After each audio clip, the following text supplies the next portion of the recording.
Before you start this lesson, you might want to print off the handout page because most of the graphs will go in there. They'll fit in there, make your life a lot easier. What we're going to look at today is how we can translate. By that, that's just a fancy way of saying move functions. Move them left or right or up or down. Let's go back to parabolas for a second if you recall. Any kind of vertex form. So if we had some equation y equals x minus 2 squared plus 3, which way would that move? Well, from last year, you hopefully remember that the vertex was 2 and 3. You change your sign, take it out, and 2, 3. So if we were graphing that, normally we'd have a vertex of 0, 0, but now we've moved to the right 2 and up 3. That idea can be extended to functions again. Okay, so the D is your left or right translation. And the C is your up or down. Now, one note check. When you take things out of the brackets, you have to do the opposite. Just like you did when you did dividing for horizontal things, when you take the D out of the bracket, you have to do the opposite. So if you see x plus D, that actually means you're moving to the left. If you see x minus D, you can move to the right, just like parabolas did.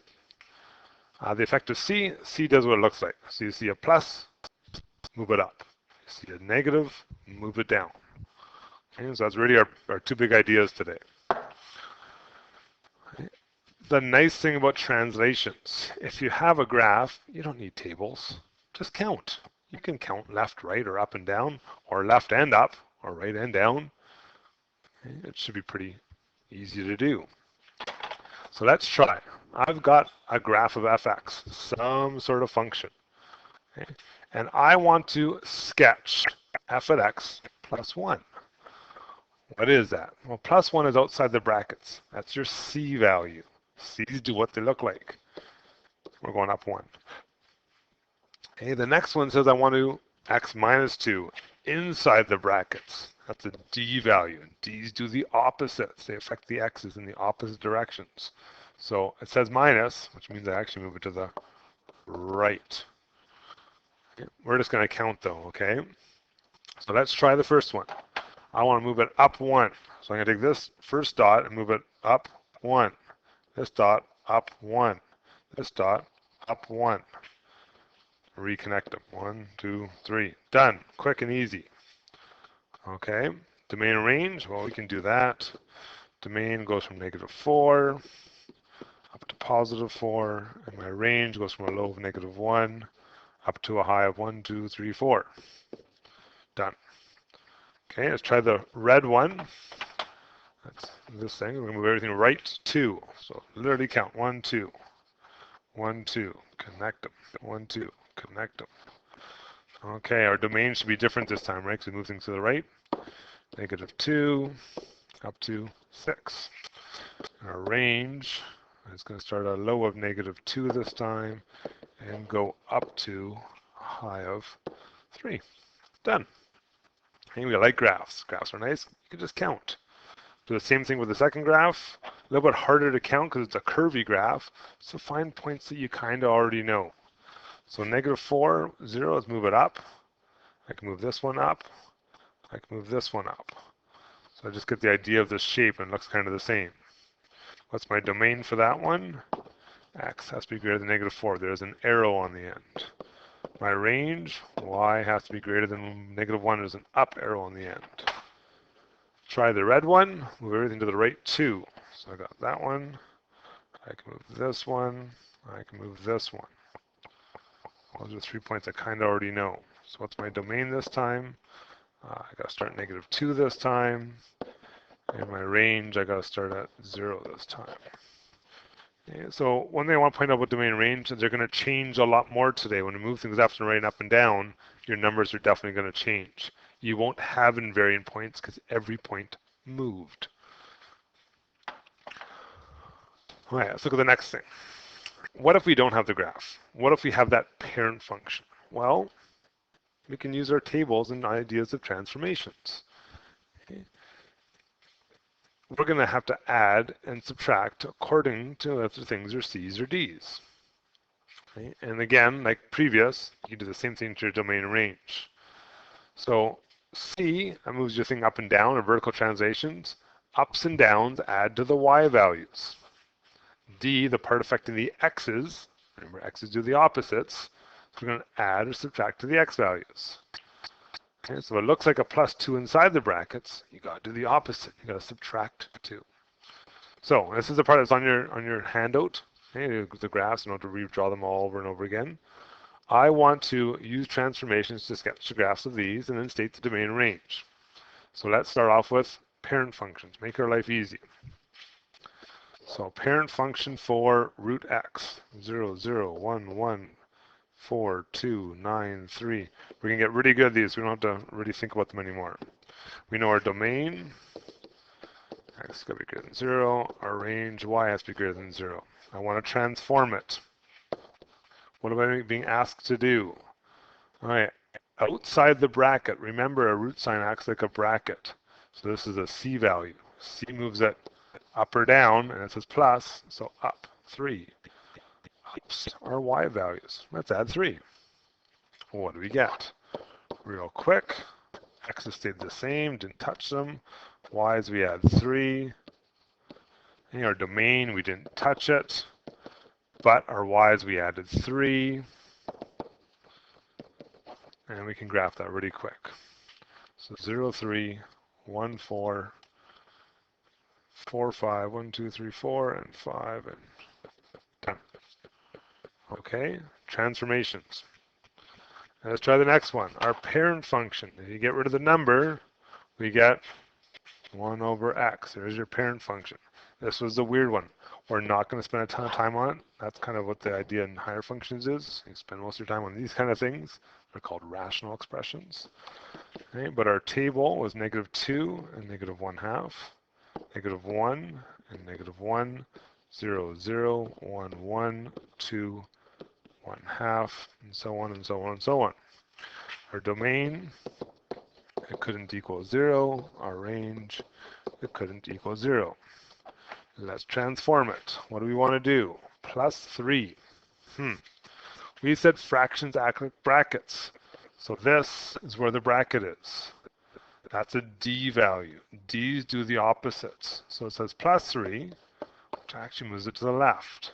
So if I do my opposite thing, I got to take my x and actually do the opposite. I have to subtract 3.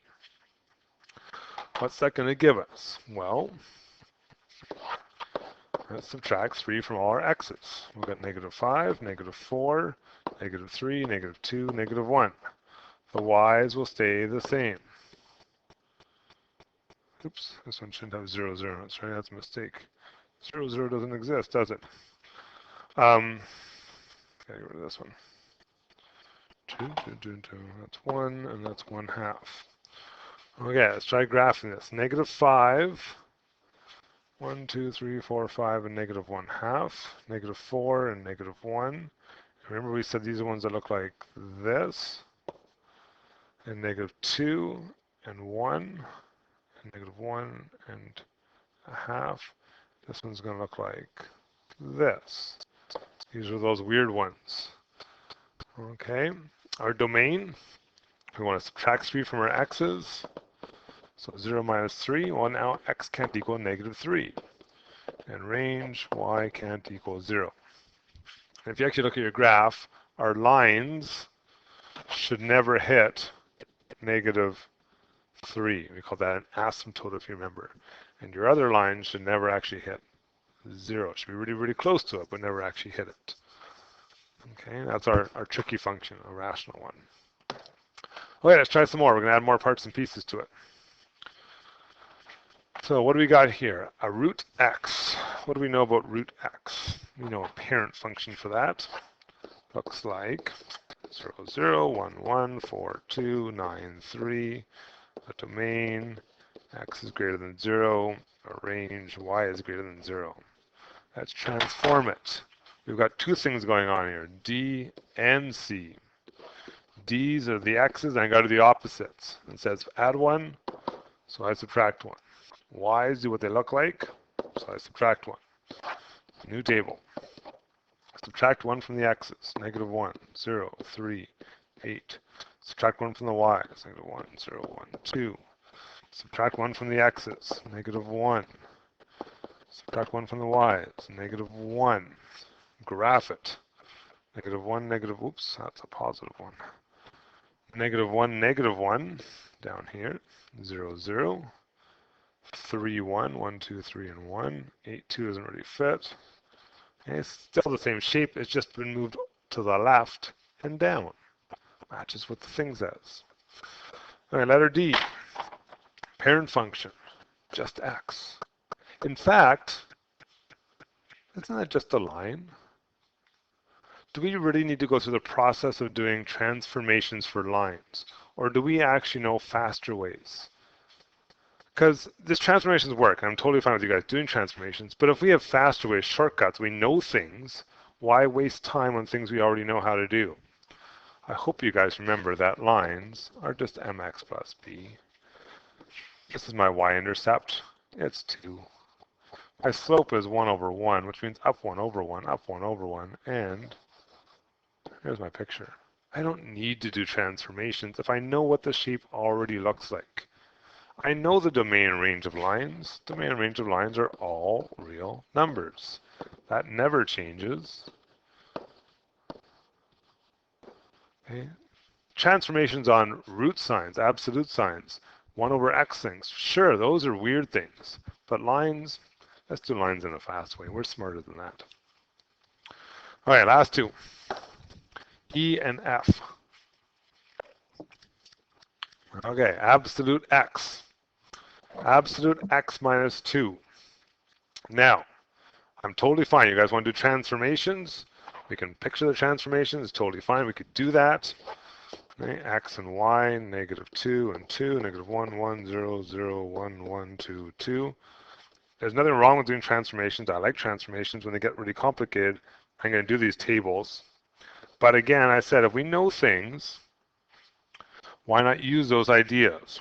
Domains all real numbers and range is greater than 0. Can you guys picture what this looks like in your head? Is it the V?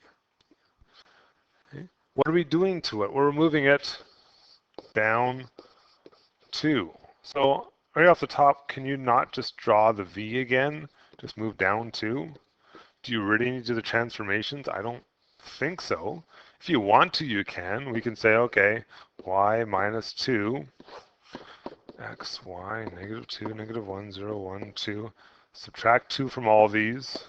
But isn't it the same picture we already pictured? I'm just saying, if you know things, you don't have to do the transformations. It's ones where you're not so sure. And we are going to get some that we're going to come across that we're not going to be so sure. Okay, and there will be a time and a place. I kind of want you to be comfortable with both. Okay, last one, y equals. What parent function is it? Do I need the parent function is the question I ask myself. Do I know a better way of graphing this? Do we recognize this as a parabola? A parabola with a vertex of -1, -3, -1, -3, and a step pattern of 1, 3, 5. Over 1, up 1, over 1, up 3, over 1, up 5. Over 1, up 1, over 1, up 3, over 1, up. Wasn't that way faster than doing transformations in tables? Because I know stuff. That's my domain. All real numbers. Our range, y, copy, oh, not 0. We moved it down, didn't we? -3. Okay. Tables are totally fine. I like tables. I'm going to use tables repeatedly as we get to more complicated shapes. But if you know simpler methods, you can picture this shape in your brain. You know a step pattern. You know it's a line. Use those methods. Save yourself some time. Okay. Okay, last thing. Parent function. Y equals 1 over x has been translated 3 units to the left, 4 units up. Write me the equation of the new function. No math. Just give me the equation. Okay. So with the parent function, I got to keep it looking the same. I want to move things to the left. Left means they have to go inside the bracket and do the opposite. Left on the number line is a negative direction. So I'm going to put it into the bracket, which is the bottom of the fraction. It's got to go as the opposite. So it's got to be +3. I want to move the whole thing up 4. So outside the bracket, here's our imaginary bracket, right? Outside the bracket, up 4. There's your equation. You can't simplify this. This is the way it is, okay? It has to look just like that. Okay, that's it. Our homework today is on the back side of the handout sheet. You can try them. The answers are there. Make sure you're trying to get in the hang of this. If you're stuck with stuff, come see me. Again, try and use shortcuts where you think of shortcuts. But if you need to use the tables, you're more than welcome to use tables as much as you need.